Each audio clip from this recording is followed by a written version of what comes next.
Hello, I accuse Winston Churchill. This clip was about the so-called mutiny in North Wales in April of 1919. The First World War had ended in 1918, about a year before. There were still troops kept at Prestatyn and Rhys, North Wales, ostensibly for training to be sent to the front. Of course, there was no front. All the troops were being repatriated to their various points of origin in the Empire, except these troops. They'd been there for 3 years, some of them, training over and over again in the mud and the cold and the wet. It was an extremely cold period of British weather in Prestatyn and in Rhys, and they were in big camps outside the towns, not far from Bottlewood Castle, where I stayed one time. And every now and again I would hear strange little snippets of conversation, and so I would go and see St Margaret's Church, so I did. Now walking along, and I found 11 graves, beautifully kept, immaculate, of all Canadian soldiers, mostly about 22, 19 years old, who'd been shot, all at dawn on the Saturday of the 22nd of April 1919, within minutes of each other. The eldest was 32, he was a sergeant, and the youngest was 15. So I asked a few questions. I didn't meet much response. It seemed that the Welsh were very sensitive about this subject. I noticed I had to be walking along outside Bottlewood Castle. I was walking in, I think I was going towards the north. And that's where the old camp was. But of course I didn't know anything about this in those days. Out of the hillside appeared 2 Welsh gentlemen. I wanted to know if I had a camera or binoculars. Why was I walking there?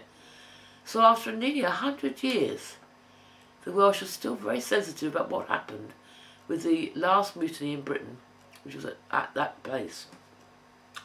So I took the trouble to find out about it. I haven't been able to uncover much. There's an official version, which more or less sanitises the whole thing, but there's the reality of what happened there. It was pretty bad. And I wish to apologise to the Canadian people for what happened there. And I believe it was Winston Churchill who did this, who mismanaged the whole thing quite deliberately. I tried to say so on Facebook, but CIA keep overseeing what I'm writing and won't let me post half of this. So I warned them that I would in fact make a film of it and put it on the web. So the conditions at these camps were pretty bad. In fact, they were dire. They lived in kind of wooden huts with beaten earth floors, mud floors. In that sort of weather, they had to get their uniforms perfectly clean. Even though they had matte boots, they were expected to shine their boots, which is impossible. They had 1 blanket per man, 1 blanket. They slept on the floor. There was no heating in any of the huts except the sergeant's hut, which was apart from the rest. The officers never appeared at all. There were no parades. Well, there were, but they were NCO parades. There were no officers on parade at all, ever. It seems that officers all spent their time in the hotels in the local towns, didn't go to the camp that much. The RMO, who should have seen what was going on, that these men were being bullied unmercifully by the NCOs, never appeared at all. He was a drunk, known to be a drunk, and he stayed in the local hotel and he just stayed drunk, he didn't go there. There was talk that some of them had died of a disease. Well, there was no cholera reported in Wales that year. None. I looked it up. And so the 30-odd people did die of that camp the previous year in 1918, but it looks like they died of scurvy. And it's not surprising because these men were kept on short rations.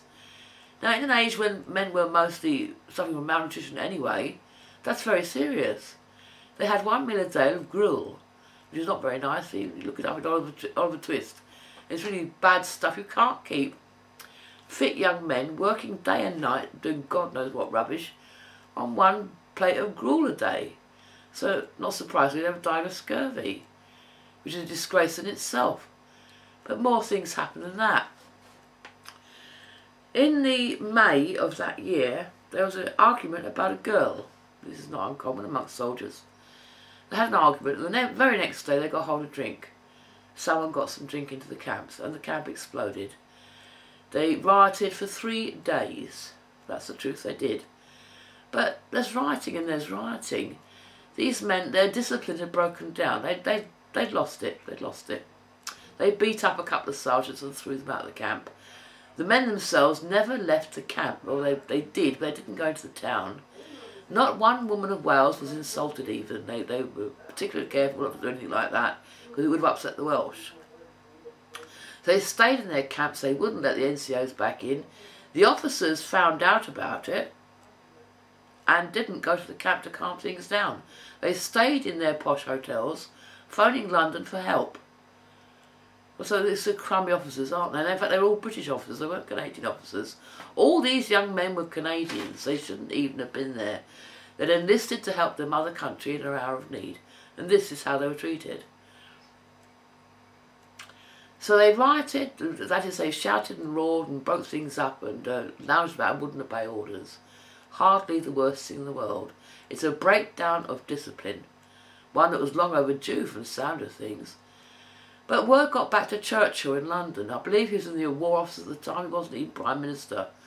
Instead of sending responsible officers to calm the men down and ask them about their issues and get them back into barracks and then repatriate them as quickly as possible, which is what anybody else would have done, Churchill sends in the Irish Guards with fixed bayonets.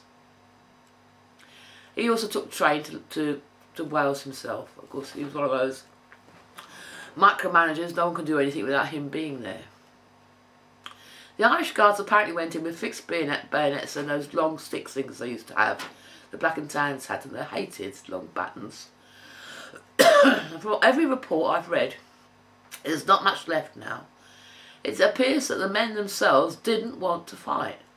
They came to the camp, barbed wire, whatever it was, with white sheets and white flags wanting to parley. In other words, they weren't going to resist. The Irish Guards had come straight from the front, from the Somme and places like that, charged in and beat the living crap out of all of them, and 3 men were in fact killed. They weren't killed by the rioters, they were killed by the Irish Guards. Now the Irish and the Welsh have never really got on. The Irish and the Scots get on, the Welsh and the Scots get on, but the Irish and the Welsh don't get on. So it's a mistake to use Irish Guards anyway, obviously. But that's what happened. In fact, order was restored in both camps inside 2 hours. Right. So we've got a death toll so far of 5. 2 by accident in the beginning of the rioting. 3 when the Irish Guards went in. Right. But there are 11 men and 1 boy buried in St Margaret's Church. I heard, I didn't go and see myself, there's another 250 to 400 men buried in Prestatyn Cemetery, and there's talk of another lot at St Edgar's Church, which is somewhere close by. In other words, what the Welsh did was they buried the ones that the people knew about in the press in St Margaret's, but the rest of them they buried quietly elsewhere. And we're now talking about hundreds of men. Hundreds. And it gets worse. I'm going to find my place here, hold on a second. No word of the men's concerns ever reached their officers.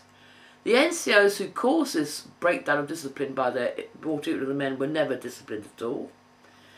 Right? There was no real mutiny, it was more rioting. There were guns in those camps. They had the usual locked cupboard with guns in them.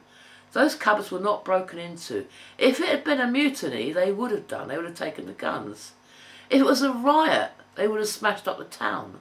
What it was a breakdown of discipline, and that's all it was. Okay? These men have been going to be repatriated 5 times. 5 times they'd packed everything up and they were all going home. 5 times they were taken to the docks, they were all marched back again. Troops that had only just arrived in Wales went back ahead of them. 5 times. That's what really broke them. So he didn't go to the camp, he went to the camp. They were all arrested, locked down overnight, and the very next morning these court-martials started. Now a court-martial is a court. It's a proper legal court. Just because they're all in uniform makes no difference. But the men weren't allowed to speak in their own defence, or at all. They had no legal representation whatsoever to speak for them. They were simply apparently marched in, told they were rioting, they'd broken the law, they would be shot. There were no records kept. We don't even know who the officers who were trying them. We don't know. All we do know is that Winston Churchill was there. Okay? So all these men were tried. Most of them were told if they spoke of anything that they were going to be repatriated, they were dishonourably discharged. If they ever spoke of anything what they would see and hear, they would be shot. That's the ones who survived. The rest of them were marched out and shot by their own officers in the head, in front of all of the men on the parade ground, on their own parade ground. Think about that. That's not a trial. They are executions by their own officers. The very same men who'd been asking for help and who were so bad at their duties, they'd never gone to the camp to see all this transpiring. This is after the men had tried to surrender with white flags, remember. And the worst of it was, remember that boy that I saw, the 15-year-old? 15 years old. That's the age he admitted to. So this is a child we're talking about. In those days, young people did this. They joined the army to be drummer boys and that kind of thing. Now, this particular boy, I was told, had a horror of a certain form of execution. He used to dream about it. He had a nightmare. And that was having a bayonet thrust through the top of his mouth and through the top of his skull. And I've been told that that's what they did to him. They did that to a 15-year-old boy. He wasn't even shot. He was killed in that fashion because he was afraid of it. And the proof of what I'm saying is in the pudding. If people would like to go to the various cemeteries, not just St Margaret's Church, but Prestatyn Cemetery and the little cemetery outside St Edgar's, which has got another couple of hundred in it, from what I'm told. Dig up that boy, and if you find that he's still got a bayonet stuck straight through his skull, which I assure you he does, we couldn't get it out, then we know it's true. What I'm saying is true. And what I'm saying is that these aren't court-martials, they're summary executions. And what I'm saying is that Winston Churchill did this quite deliberately, quite systematically. Their families were never told what happened to them. Never in 100 years. You know, it's just a travesty of military discipline and justice.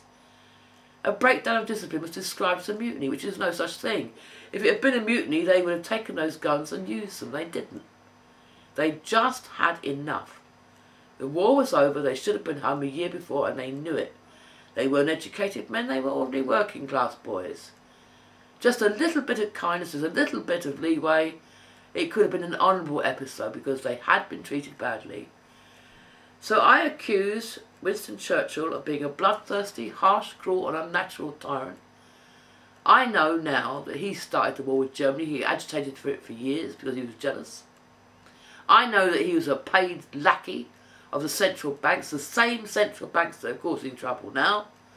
And this was Winston Churchill's real nature, that when he could, he liked to sit and watch boys being murdered. How do I know?